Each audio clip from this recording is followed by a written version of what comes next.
Hello నమస్తే welcome to Andhraprabha news. నేను Priya కాశీప్.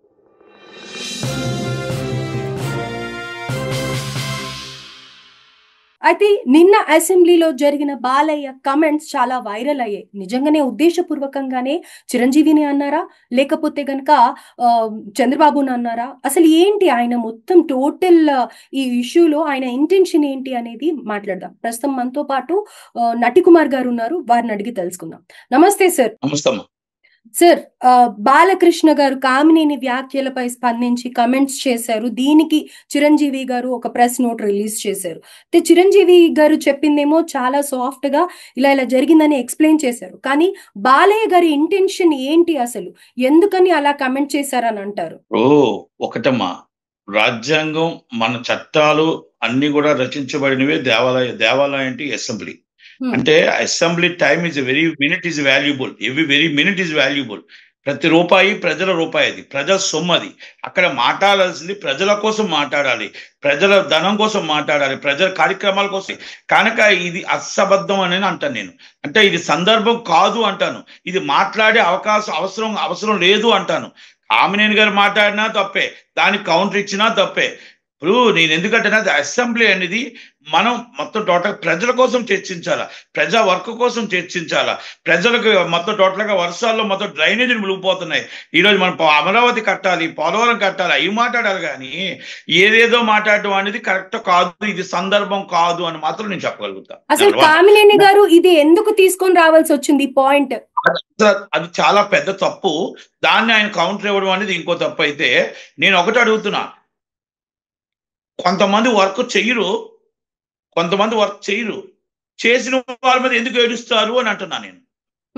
Industry వాళ్ళు మాత్రం నేను ఒక మాట చెప్తున్నా, చిరంజీవి గారి దగ్గరికి వాళ్ళు వెళ్ళి, సార్ జగన్మోహన్ రెడ్డి గారి గవర్నమెంట్కి మాకు దూరం వచ్చింది, మాకు కూడా రేపో వస్తుంది, మాకు ఎవరు కూడా అపాయింట్మెంట్ ఇవ్వట్లేదు అంటే వాళ్ళు మమ్మల్ని ఎవరు కూడా డిఫరెన్సెస్ వచ్చాయి.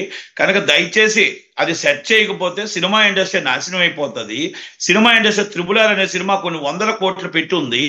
ఈరోజు చాలా సినిమాలు ఆగిపోయే రేట్లు రాక, మరి దానికి బడ్జెట్ లేదు సార్, ప్లీజ్ రిక్వెస్ట్ మీరు కొంచెం వెళ్ళండి సార్, మాట్లాడండి సార్ అంటే ఆయన మాట్లాడారు. నేను అన్ని వివరంగా ఆయనే చెప్పారు. ఇది ఇప్పుడు చెప్పడం కాదు, నేను ప్రతిసారి చెప్పుకోవచ్చు. మన బంధు అప్పుడు కూడా చిరంజీవి గారు ఏం చేశారు, చిరంజీవి గారు ఎంత కష్టపడ్డారు, ఆ జీవో తేయడానికి ఎంత బాధపడ్డారు, ఎంత కష్టపడి అందరం తీసుకుని వెళ్ళారు అనేది ఆయన కోసం చెప్పాను నేను. ఆయన ఇండస్ట్రీ కోసం చేశాడు, మరి ఇండస్ట్రీ కోసం చెయ్యండి మీరు. ఆయనలాగా మీరు ఎవరైనా ఇండస్ట్రీ కోసం చెయ్యండి, తప్పే ఉంది దాంట్లోని. ఆయన ఇండస్ట్రీ కోసం చేసి అది జీవో తేవడం కోసం చిన్నవాళ్ళు ఒప్పించాడు, అక్కడ గవర్నమెంట్ని ఒప్పించాడు. అందరినీ తీసుకొని ఆయనే డబ్బులు పెట్టుకొని స్పెషల్ ఫ్లైట్ వేసి తీసుకొని వెళ్ళాడు. ఆ రోజు ఇవన్నీ అయిపోయాయి. ఇప్పుడు మీరు చిరంజీవి గారిని తిట్టారు, వ్యంగ్యంగా తిట్టారా, మీరు జగన్మోహన్ రెడ్డి గారిని పొగిడారా, మీరు కూటమిని తిట్టారా అనేది మాకు అర్థం కావట్లే. ఎందుకంటే ఇప్పుడు కూటమి సభ్యులు కూటమిలో మీటింగ్కి రమ్మని మిమ్మల్ని 9 నెంబర్ వేశారు, అది మాకు తెలుసు. కానీ ఇది ఇంటర్నల్ గా అసెంబ్లీలోకి వచ్చేంత ఇష్యూ కాదు. అది ఎవరు తప్పు చేశారో చిన్నది, ఎవరో స్టాఫ్ తప్పు చేసి ఉంటారు, దాని ప్రోటోకాల్ ప్రకారం వెయ్యాలి.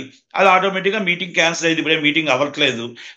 దాంట్లో అది కూటమిది. అంటే మీరు కూటమి తప్పు చేసిందని మాట్లాడారా, లేదు జగన్మోహన్ రెడ్డి గారిని పొగిడారా, మీరు చిరంజీవి గారిని తిట్టారా, అది అర్థం కాదు. అసలు ఈ 9వ నెంబర్ ఇష్యూ ఏంటి సార్? బాలయ్యకి 9వ నెంబర్ ఇవ్వడం ఏంటి? దీనిపై బాలయ్యకి సినీ పెద్దలు క్షమాపణలు కూడా చెప్పారని తెలుస్తోంది కదా. అయినప్పటికీ అసెంబ్లీ వేదికగా ఆయన ఆ మాటలు ఎందుకు మాట్లాడారని అంటారు? అది అసలు అసందర్భం. అసెంబ్లీలో మాట్లాడే ఇష్యూలు కావయి. ఇప్పుడు ఎవరో ఒక స్టాఫ్ తప్పు చేస్తారు, ఆ తప్పులో 9 నెంబర్ వేయడం తప్పేది ఆయన, ఎందుకంటే సీనియర్ మోస్ట్ కాబట్టి. దాన్ని స్టాఫ్ తప్పు చేసి దాన్ని అసెంబ్లీ దాకా తీసుకొచ్చి మాట్లాడడం కరెక్ట్ కాదు. అది మీరు కూటమిని అవమానించినట్టు అవుతుంది, ఒకటి. రెండోది, కామినేని శ్రీనివాస్ గారు మాట్లాడడం కూడా కరెక్ట్ కాదు. ఎందుకు కాదు అని అంటున్నానంటే, కామినేని శ్రీనివాస్ గారు ఇప్పుడు అక్కడ అసెంబ్లీ అనేది ఎవ్రీ మినిట్ ఎంత అవుతుంది, నిమిషానికి ఖర్చు ఎంత అవుతుంది, ఆ డబ్బు ప్రజాధనం మనం ఎందుకు ఉపయోగించాలి, దేనికి మనం కూడా చేయడం అనేది ఒక తప్పు. రెండోది, నేను ఒక్క మాట చెప్తున్నా, సినిమా ఇండస్ట్రీలో నీ పెద్దలకు అందరికీ ఒక మాట చెప్తున్నా, మీరు అవసరమైనప్పుడు చిరంజీవి గారి దగ్గరికి వెళ్తున్నారు, కూర్చుంటున్నారు, నించుంటున్నారు, మాట్లాడుతున్నారు, సార్ రిక్వెస్ట్ చేస్తున్నారు. ఆయన మంచి మనసుతో, మంచి హృదయంతో మీకు ఇండస్ట్రీకి కాపాడడం కోసం, ఇండస్ట్రీ పని చేయడం కోసం, ఇండస్ట్రీ ఉండడం కోసం ఆయన పాపం ఏదో దాని మీద మీరు అడుగుతుంటే ఆయన గవర్నమెంట్ దగ్గర ఉన్న రేపతోనో చేయడానికి వెళ్తున్నాడు. మళ్ళీ ఆయన మీద ఏదైనా నిందొస్తే మీరు ఎందుకు మాట్లాడట్లేదు? ఆయన చక్కగా లెటర్ పెట్టాడు, ఏమని? సాక్షులు వీళ్ళున్నారు అంటే కూడా మీరు ఎవరు మాట్లాడట్లేదే. ఎందుకు మాట్లాడట్లేదు? భయమా?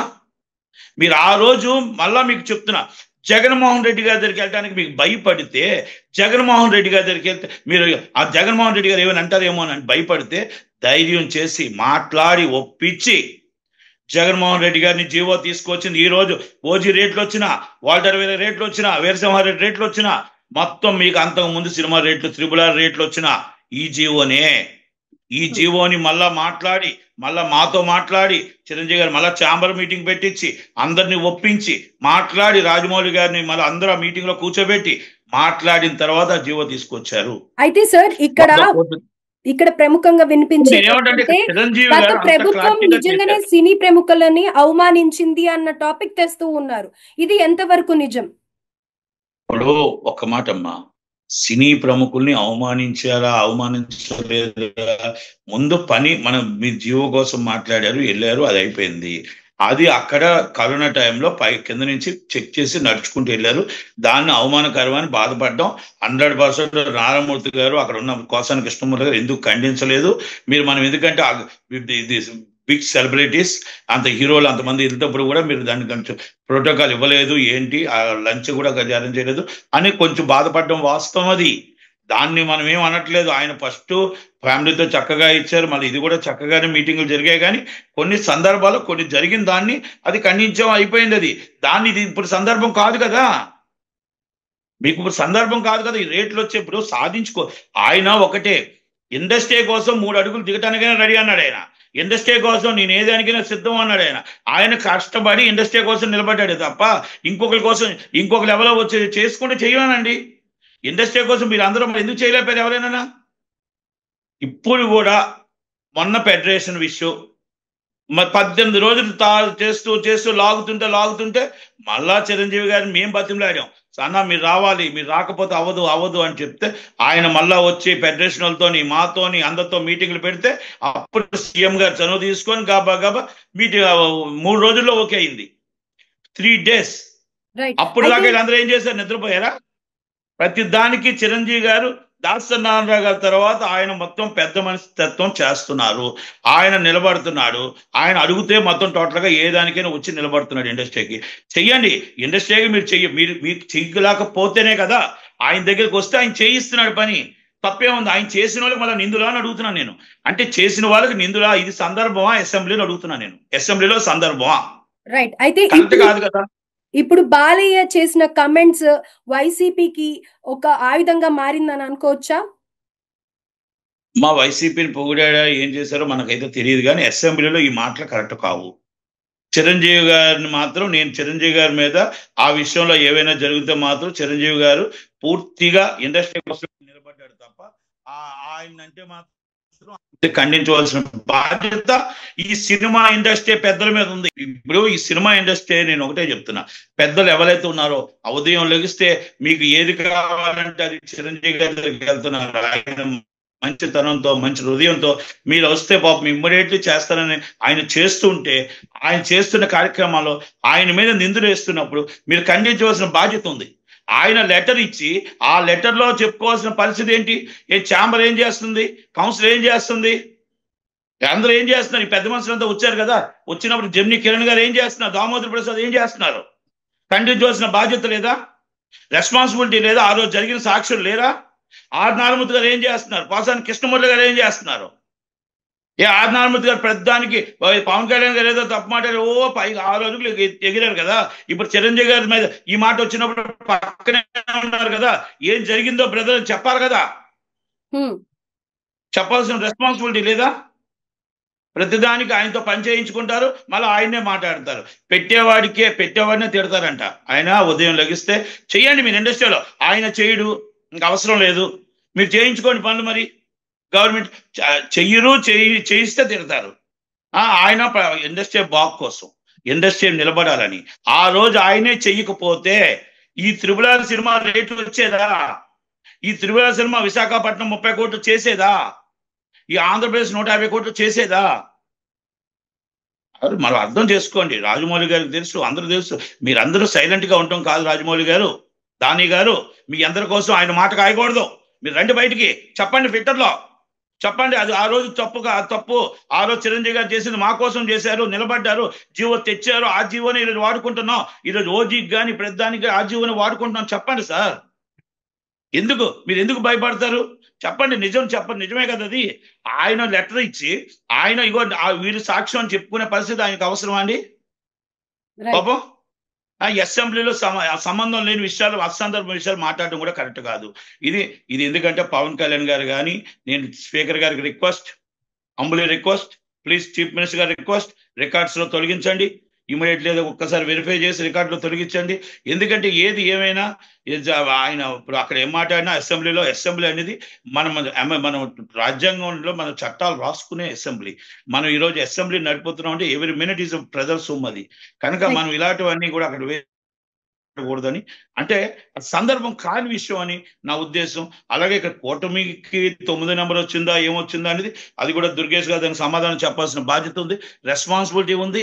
కనుక ఎందుకు జరిగిందో చెప్పాల్సిన బాధ్యత ఉంది. ఎందుకంటే పబ్లిక్ వచ్చింది కాబట్టి ఇప్పుడు ఆ మాట చెప్పాల్సిన అవసరం కూడా ఉంది. కాబట్టి దయచేసి చిరంజీవి గారిని ఆ రోజు లేకపోతే ఈ జీవో వచ్చేది కాదు, త్రిబుల్ ఆర్ రిలీజ్ అయ్యేది కాదు, ఈ సినిమాలు ఏవి కూడా వచ్చేవి కావు. అయితే సార్ ఇక్కడ సినిమా కూడా సార్ ఇక్కడ చిరంజీవికి అవమానం జరిగిందన్న ఆరోపణలు స్ప్రెడ్ చేసింది పవర్ స్టారే అని చెప్పుకోవచ్చా? ఎందుకంటే దీనిపై ఎన్నో సార్లు వ్యక్తిగత విమర్శలు చేశారు పవన్ కళ్యాణ్ గారు జగన్. అది ఎలక్షన్స్ చిన్న మాట అండి. బయట ఎలక్షన్స్ లో 100 మంది 100 మాట్లాడతారు. దానికోసం చిరంజీవి గారు స్పందించలేదు.